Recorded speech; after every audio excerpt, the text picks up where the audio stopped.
Noticiario Latinoamericano de Riesgos. El noticiero que te mantiene actualizado sobre los temas de prevención de lavado de dinero, prevención de fraude y riesgos operativos en Latinoamérica. En este noticiero encontrará análisis, opinión, estudio de casos y soluciones reales a los problemas que se enfrentan en el día a día los gerentes de riesgos de los intermediarios financieros latinoamericanos. Nuestra realidad desde el punto de vista del control de riesgos operativos. Síguenos en Facebook, en Twitter y en nuestra página de internet www.migueltenorio.com.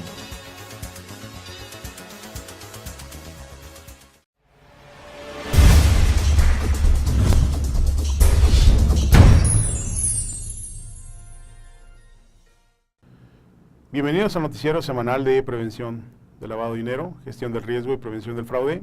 Esta semana tenemos algunas noticias importantes que vamos a analizar y sobre todo vamos a ver cuál es el impacto y la tendencia que está dando en nuestra América Latina referente al esfuerzo que se está llevando en temas de prevención del lavado y los otros temas que nos atañen. Y vamos a iniciar con una noticia que viene de Uruguay y es el caso del Royal Bank de Canadá en Uruguay, que anunció el cierre de todas sus operaciones en el país a partir del 31 de octubre. Esto debido a una revisión estratégica de sus negocios en Latinoamérica, según lo anunciaron sus representantes.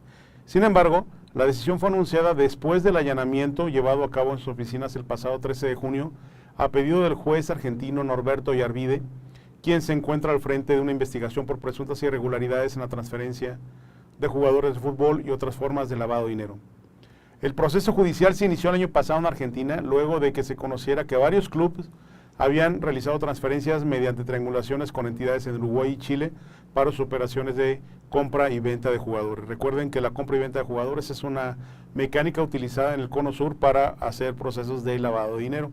Y es que ante lo irreal o no o lo lógico acerca del precio de una carta de un jugador, se puede manifestar la utilidad por la venta de un jugador que pudiera valer mucho menos y mediante esto justificar su salida inclusive del país del jugador, obteniendo una parte importante de las utilidades proceso de esta operación. En su oportunidad, Yarvide, que es el juez argentino que está llevando a cabo, había solicitado la colaboración de la justicia uruguaya para poder acceder a la información de las instituciones financieras de ese país, a raíz de lo cual la jueza uruguaya, que es encargada del crimen organizado, Adriana de los Santos, ordenó el allanamiento de las oficinas del banco con sede en Montevideo. El proceso que se llevó a cabo, se llevaron y se incautaron computadoras, celulares, documentación acerca de las operaciones llevadas a cabo en la entidad bancaria, y lo cual obviamente despertó el malestar por parte de los banqueros y severas críticas acerca de cuál era la situación que estaba dando en el sector financiero y cómo es que se estaba llevando a cabo la protección y la confidencialidad. Esto, de acuerdo a los criterios del propio banco, estaba violando los derechos fundamentales de la confidencialidad de gran parte de sus clientes, que no tenía que ver con el proceso origen del allanamiento. Entonces, el allanamiento se originó por un tema de triangulación en operaciones de compra y venta de jugadores argentinos y terminó siendo un tema de allanamiento en Uruguay. Entonces, ¿por qué se llevaron la información de todo el banco? ¿Por qué obtuvieron información adicional? Ese es el tema que más está preocupando al sector financiero en el Uruguay. Y es que el ejecutivo encargado de mercados emergentes del propio banco, Baren Janssens, expresó, cito literal: desafortunadamente es claro para nosotros, para nuestros clientes y para el banco, que en este ambiente no podemos velar por la confidencialidad y si no podemos velar por la confidencialidad, es también claro que no podemos continuar operando como un banco. Por esto es que se da este paso significativo.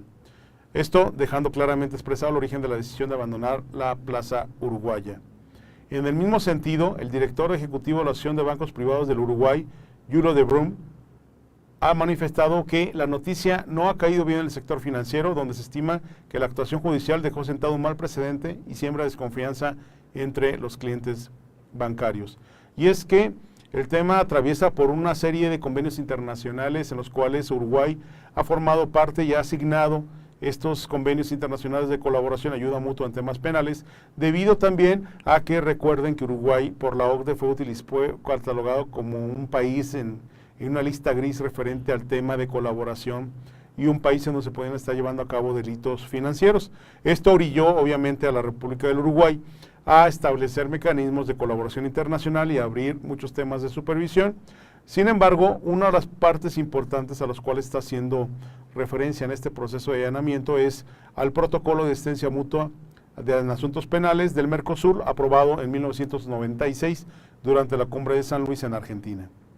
La decisión del banco y la posición del sector bancario pudieran contradecir de alguna manera el espíritu de apertura en manera financiera que desde el Estado uruguayo se fomenta y que lo llevó a asumir acuerdos de intercambio de información, suscribirse a ciertos protocolos internacionales para evitar delitos financieros, inclusive reformar la ley del secreto bancario uruguaya en el año 2011, buscando precisamente otorgar un mayor marco de transparencia a todas las operaciones en materia financiera.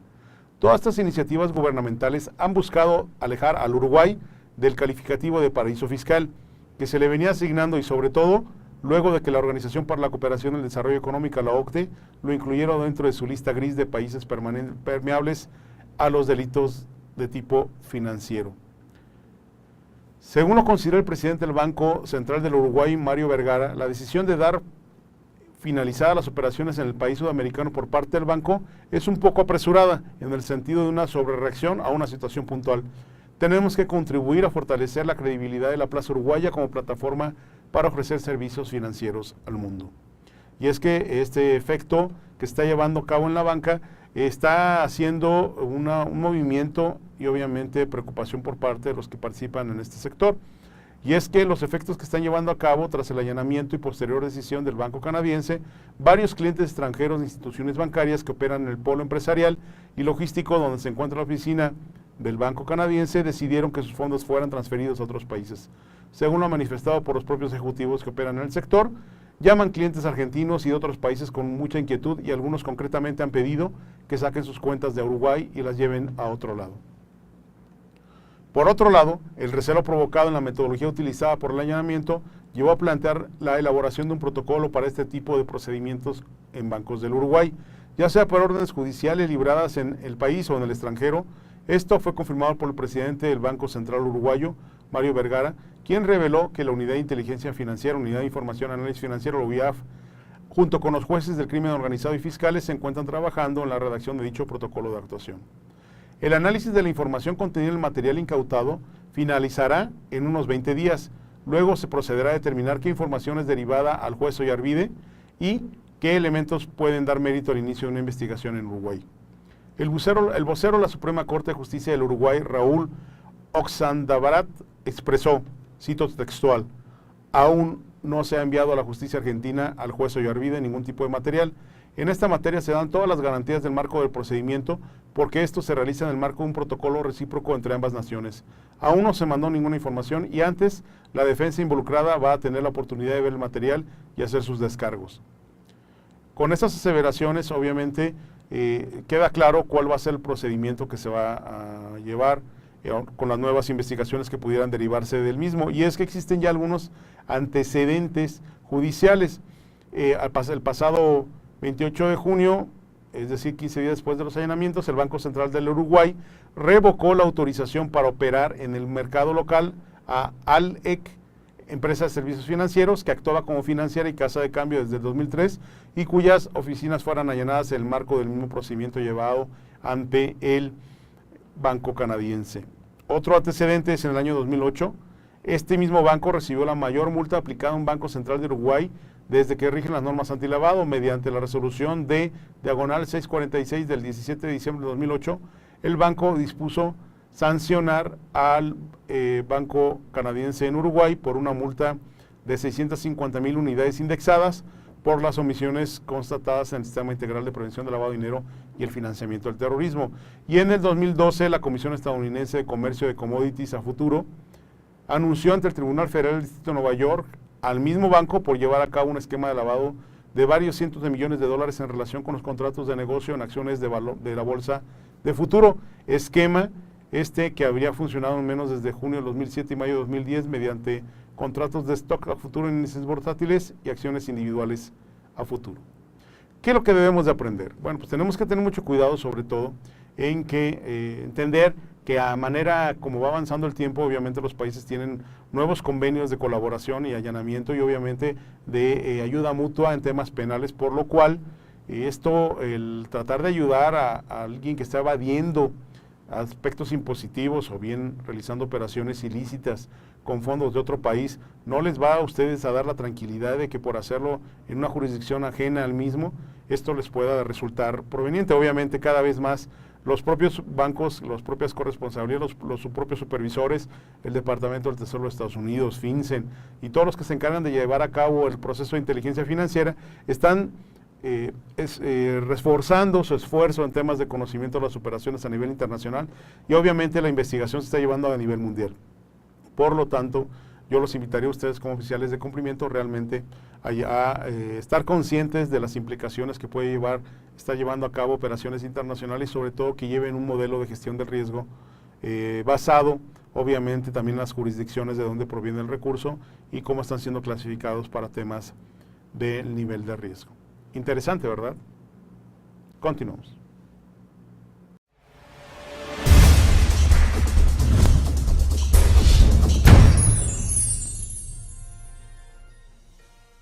En una noticia que viene de España, el tema del Peñón de Gibraltar tiene un tema no solamente una disputa territorial, sino un tema acerca de la supervisión y obviamente del tema de prevención del lavado de dinero, y es que Gibraltar está siendo considerado como un paraíso fiscal en la economía. Y el Peñón es una puerta trasera por la que escapan grandes cantidades de dinero español. El conflicto que se lleva a cabo en Gibraltar no solamente se trata de barcos pesqueros o camiones con arena o bloques de hormigón que están tirando al océano para ganar terreno. Y es que esta roca de cerca de 7 kilómetros cuadrados consigue un superávit anual del 30% de su Producto Interno Bruto y roza el pleno empleo. Con un sector financiero hipertrofiado, el Peñón no necesita la economía real para vivir. El propio ministro Margallo advertía que esta situación, en su artículo publicado en The Washington Post, tenemos que hablar de Gibraltar. Gibraltar tiene 21.770 empresas registradas y solo el 10% de ellas pagan impuestos. Las sociedades extranjeras que establecen el Peñón disfrutan de condiciones ventajosas como un impuesto de sociedades mínimo de un 10%, un impuesto a las personas físicas ridículo y una ausencia de IVA. Esta tributación amable es un atractivo para las empresas y para países. Es prácticamente imposible competir con estas micrópolis financieras.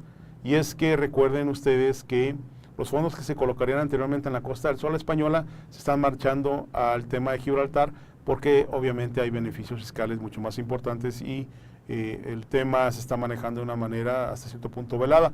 Un tema de conflicto que se está llevando a cabo en el Peñón de Gibraltar. Recuerden que el Peñón está prácticamente la puerta de entrada al océano y que divide a la Gran Bretaña con España es precisamente la posición que guarda y la disputa que se tiene territorial sobre el mismo.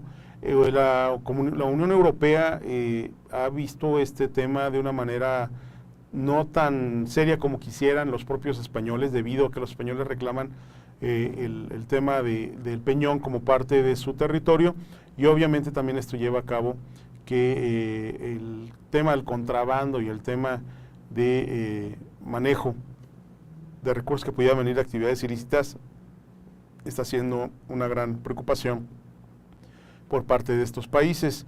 Y es que obviamente las principales corrientes de tráfico del Mediterráneo pasan por ahí, y obviamente también el tema de que cómo se está teniendo el desarrollo en China y cómo está utilizando esta pequeña plataforma para poder hacer algunas operaciones de evasión fiscal sobre todo y de contrabando. Entre ellos el más importante es el contrabando de el tabaco, y hay grandes organizaciones a nivel mundial que están perdiendo dinero precisamente por la realización de operaciones en este lugar. Y es que la OCDE no lo ha todavía determinado como parte de un paraíso fiscal, y obviamente la Gran Bretaña tiene mucho peso en la Unión Europea y obviamente está gestionando ahí el tema de cómo controlar las operaciones que están llevando a cabo en el Peñón. Y de momento pues los británicos prefieren ver a Gibraltar como un paraíso fiscal británico en vez de considerarlo como un paraíso fiscal español. Entonces son temas inclusive de política, cómo trastocan los temas de cumplimiento, y bueno, pues habrá que ver cómo se va desarrollando el tema. Sin embargo, bueno, en la actualidad está siendo considerado como un tema que pudiera empezar a tener tintes de mayor escala, y esto podría llevar a cabo algunos esfuerzos inclusive no solamente diplomáticos, sino de otro tipo, para llevar a cabo el control de los mismos. Muy bien, pues muchas gracias y continuamos.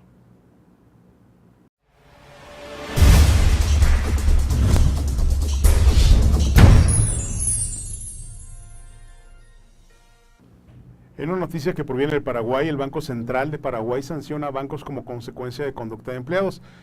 La importante esta noticia, quisiera yo que lo viéramos desde el punto de vista real.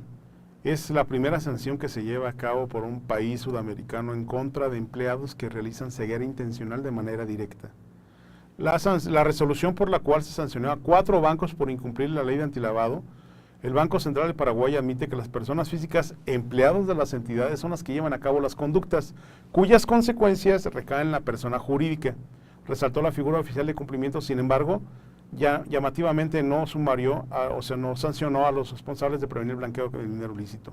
Y en esta llamada de atención a una resolución que fue pública, en la cual se llama la atención públicamente al banco por incumplimiento, según la ley número 1015/97, que previene y remite los actos ilícitos destinados a la legitimación de dinero y bienes, o solamente contempla eventuales sanciones sobre los sujetos obligados, que son las personas jurídicas. Eso no significa que las personas físicas que integran la organización de la entidad bancaria carezcan de roles específicos. Por el contrario, son las personas físicas que integran los estamentos de la entidad bancaria las que llevan a cabo las conductas que consecuencias finalmente recaen en la persona jurídica.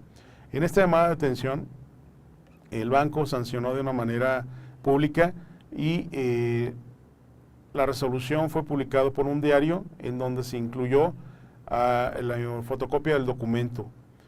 Además, también se sancionó a Sudameris y a BBVA, fueron sancionados con la amonestación pública, y el Continental por un apercibimiento. El regional recorrió el Tribunal de Cuentas para tratar de revocar la resolución del Banco Central de Paraguay. Además de la crítica por la leve sanción aplicada a los bancos, pese a la propia ley califica de grave el incumplimiento de las normas antilavado, también se cuestionó la no inclusión en el sumario de personas físicas o empleados de las entidades afectadas. Y en esta resolución, por la cual la autoridad bancaria sanciona a 4 bancos, admite que las personas físicas cumplieron roles que permitieron la amonestación a los bancos. Entonces, a pesar de que legalmente no podemos llevar a cabo la sanción directamente en la institución, perdona a la persona si es que el Banco Central del Paraguay reconoce el hecho de que son las personas físicas las que están exponiendo a los propios bancos en la comisión de las sanciones y por ende de las amonestaciones públicas que están en cabo. Bueno, por lo tanto, esto es importante que ustedes vayan como oficiales de cumplimiento visualizando cómo está a nivel latinoamericano llevándose a cabo el tema de persecución del delito, de lavado de dinero, y obviamente cuáles van a ser las implicaciones y cuáles son los riesgos que están asumiendo ustedes en este momento por realizar las operaciones de la manera que las realizan. Si realmente están llevando a cabo un debido cumplimiento reforzado con los clientes de alto riesgo, si están estableciendo mecanismos de capacitación o entrenamiento adecuado para sus empleados, sobre todo que lo que vayan a llevar a cabo tenga una consecuencia directa en la operación. Interesante, ¿no? Continuamos.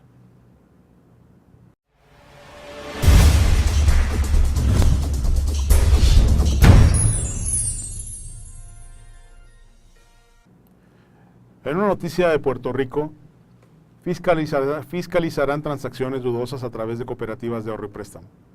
El presidente de la Corporación para la Supervisión y Seguro de Cooperativas de Puerto Rico, la COSEC, Daniel Rodríguez Collazo, anunció que investigará y formalizará el proceso de fiscalización agresiva al fraude y al lavado de dinero, entre otras irregularidades financieras, procesando junto con el Departamento de Justicia cualquier individuo, grupo o entidad que efectúe comportamiento o transacciones indecorosas o ilegales a través de las cooperativas de ahorro y crédito del país. Según el titular de la COSEC, esta acción adoptada esta semana por la corporación pública tiene como propósito proteger el capital y las inversiones de los miles de socios puertorriqueños que hoy en día ven en el cooperativismo una herramienta ideal para asegurar su porvenir y bienestar económico.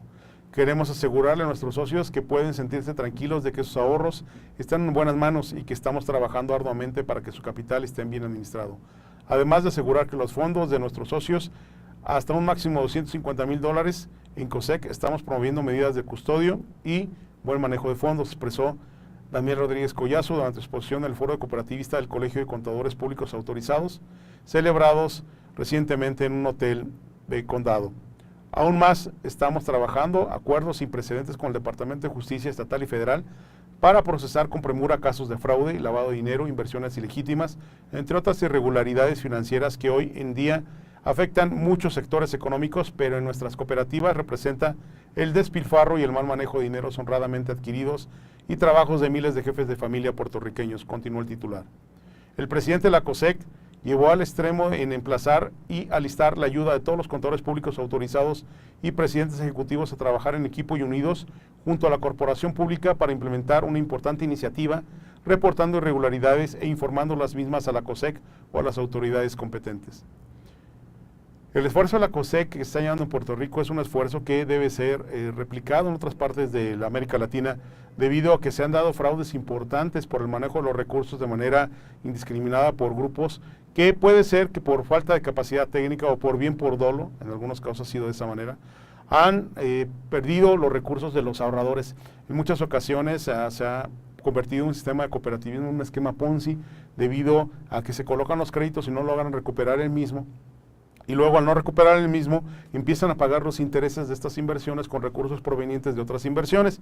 Probablemente el origen de la cooperativa no haya sido delinquir, el origen de las operaciones de la cooperativa no haya sido llevar a cabo operaciones ilícitas. Sin embargo, por una carencia técnica en la toma de decisiones, puede derivar evidentemente en un tema que se pudiera convertir inclusive en un esquema Ponzi.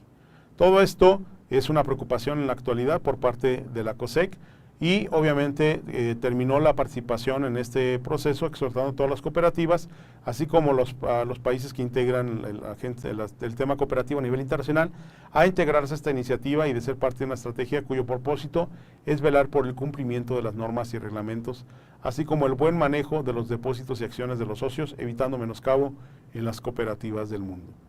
Interesante. En México tenemos un sector cooperativo importante, sólido, pero sí hay que reconocer que algunas tomas de decisiones, algunas de ellas han sido deficientes y por ende han puesto en riesgo los ahorros de miles de personas que han visto en esta opción como la única viable, debido a que están probablemente en una comunidad rural, o bien que han sido tentados por la avaricia, debido a que muchas de las cooperativas que tienen problemas de liquidez pues ofrecen tasas de interés muy altas para poder solventar sus gastos corrientes, y obviamente esto va en menoscabo de su solvencia y de su liquidez. Interesante, ¿no? Continuamos.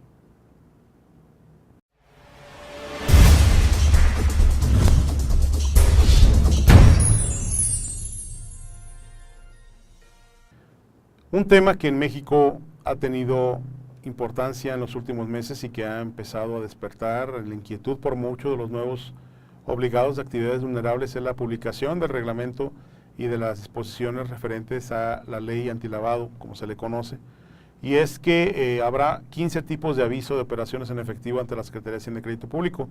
Se prevé que serán alrededor de 300,000 los nuevos sujetos obligados entre personas físicas y morales que deberán cumplir con la nueva ley antilavado y que tendrán que asumir algunos de los 15 tipos de avisos, dependiendo de su actividad, para reportar operaciones que pudieran estar relacionadas con el delito de lavado de dinero y que deberían enviar al Servicio de Administración Tributaria. Esta información fue proporcionada en entrevista a un diario por Alberto Elías, quien es el responsable de la implementación de la Ley Federal de Prevención e Identificación de Recursos de Procedencia Ilícita de la Unidad de Inteligencia Financiera de la Secretaría de Hacienda y Crédito Público. El funcionario negó que el SAT vaya a utilizar la información con fines de fiscalización, y es que la tarea del SAT en temas de prevención de lavado de dinero no es un tema nuevo. Recuerden que anteriormente el SAT llevaba a cabo la supervisión y era el canal de comunicación entre los centros cambiarios y transmisores de dinero para llevar a cabo la transferencia de información directamente de sus obligaciones hacia la propia entidad de la Unidad de Inteligencia Financiera. Entonces, toda la información derivada de los avisos no tiene carácter fiscal, será utilizada para efectos de prevención y combate al lavado de dinero sucio proveniente del narcotráfico, secuestro y de cualquier otro delito que lacera al Estado y a la economía, no es para efectos fiscales. Sobre el contenido de las reglas de carácter general que están por publicarse por el Diario Oficial de la Federación, comentó que se establecerá un tipo de documentos o datos tendrán que pedir los sujetos obligados para identificar los clientes o usuarios y los mecanismos de resguardo. También los registros que deberán reunir las entidades colegiadas que quieran constituirse como forma operativa.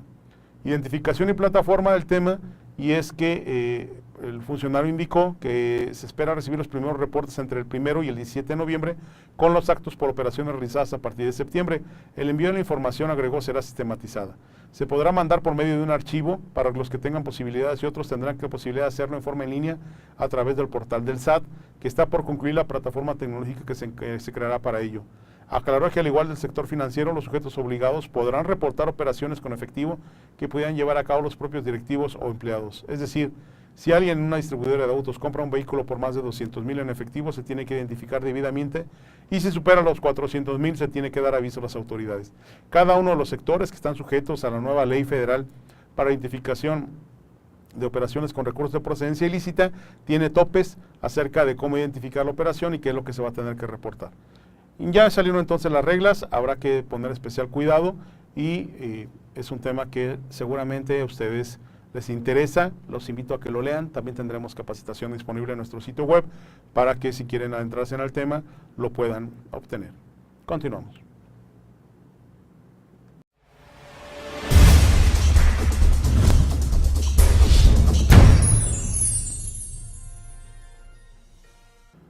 Muchas gracias por su participación en este noticiero semanal. Esperamos que las noticias y los comentarios que hemos vertido sobre las mismas les sean de utilidad y sobre todo que a ustedes como oficiales de cumplimiento en temas de prevención de riesgo y prevención del fraude les ayude a establecer mecanismos que puedan mejorar las operaciones en su entidad. Agradecemos su tiempo, los invitamos a que estén en contacto con nosotros vía Facebook, vía Twitter, que entren a la página de www.profin.mx en donde van a encontrar nuevos recursos para efectos de capacitación en línea y sobre todo información referente al tema que nos ocupa, y obviamente invitarlos a que nos sigan en nuestra página www.migueltenorio.com, que nos sigan en Twitter. Cada día estamos poniendo noticias referentes al tema de lavado de dinero y prevención del fraude, y obviamente invitarlos a que nos vean la próxima semana en el mismo medio.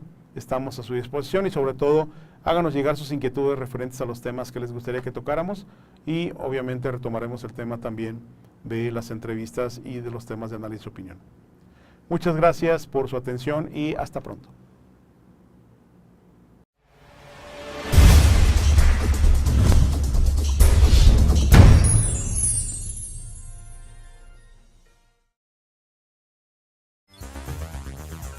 Noticiario Latinoamericano de Riesgos. El noticiero que te mantiene actualizado sobre los temas de prevención de lavado de dinero, prevención de fraude y riesgos operativos en Latinoamérica. En este noticiero encontrará análisis, opinión, estudio de casos y soluciones reales a los problemas que se enfrentan en el día a día los gerentes de riesgos de los intermediarios financieros latinoamericanos. Nuestra realidad desde el punto de vista del control de riesgos operativos. Síguenos en Facebook, en Twitter y en nuestra página de internet www.migueltenorio.com.